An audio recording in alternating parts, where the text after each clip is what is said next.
ഒത്തിരി നാളുണ്ട് പഴനി പോകണമെന്ന് തീരുമാനിച്ചിട്ട് കഴിഞ്ഞ ആഴ്ചയാണ് അത് നടന്നത്. ഓഫീസിൽ നിന്ന് വന്നാൽ എനിക്ക് തീരെ സമയമില്ലാത്തതുകൊണ്ട് തന്നെ കഴിഞ്ഞ ദിവസങ്ങളിലൊന്നും എനിക്ക് വീഡിയോ അപ്ലോഡ് ചെയ്യാൻ പറ്റിയിരുന്നില്ല.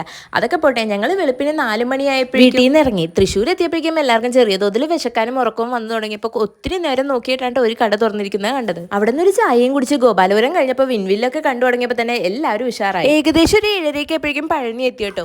വിശപ്പ് സഹിക്കാൻ പറ്റാത്തതുകൊണ്ട് തന്നെ ഫസ്റ്റ് കണ്ട ഹോട്ടലിൽ ചാടി കയറി. നമ്മ പറയുന്ന മലയാളം അവർക്കും അവർ പറയുന്ന തമിഴും മനസ്സിലാവാത്തതുകൊണ്ടാണ് കേട്ടോ ഇങ്ങനെ കൺഫ്യൂഷൻ അടിച്ചിരിക്കുന്നത്. ദോശ വരാൻ സമയം എടുക്കുമെന്ന് പറഞ്ഞുകൊണ്ട് തന്നെ ഞാനും അമ്മയും ചപ്പാത്തിയും കറിയുമാണ് ഓർഡർ ചെയ്തത്. 15 മിനിറ്റ് വെയിറ്റ് ചെയ്തിട്ടാണ് ഇവരുടെ പ്ലെയിൻ ദോശയും സാമ്പാർ എത്തിയത്. അതിന്റെ വിമ്മിഷ്ടാണ് ഇവരുടെ മുഖത്ത്. പിന്നെ പഴനി ചെന്ന സീസൺ ടൈം ആണെന്നുണ്ടെങ്കിൽ അത്യാവശ്യം റൂമിനൊക്കെ നല്ല റേറ്റ് ആയിരിക്കും കേട്ടോ. നമ്മളെല്ലാവരുടെയും ലീവും കാര്യങ്ങളൊക്കെ നോക്കി സൺഡേ ആണ് പോയത്. അതുകൊണ്ട് തന്നെ റൂമിനൊക്കെ അത്യാവശ്യം നല്ല റേറ്റ് ഉണ്ടായിരുന്നു. നമ്മളവിടെ സ്റ്റേ ചെയ്യുന്നില്ലായിരുന്നു. അതുകൊണ്ട് തന്നെ ഈവനിങ് ചെക്കൗട്ട് ചെയ്യുന്നതുകൊണ്ട് തന്നെ ഏറ്റവും റേറ്റ് കുറഞ്ഞ റൂമാണ് കേട്ടോ നമ്മൾ എടുത്തത്. നമ്മൾ ഈ ട്രിപ്പ് പ്ലാൻ ചെയ്ത് തന്നെ ചാരുവിന്റെ മുടി മൊട്ടടിക്കാൻ വേണ്ടിയായിരുന്നു. നമ്മളെല്ലാവരും പ്രതീക്ഷിച്ചിരുന്നത് ചാരു ഇരുന്ന് കൊടുക്കൂലെന്നായിരുന്നു. പക്ഷെ അവള് കഴിയുന്ന വരെ അനങ്ങിയില്ല. പിന്നെ നമ്മൾ റൂമിൽ പോയി ഡ്രസ്സൊക്കെ ചേഞ്ച് ചെയ്ത് മല കയറി.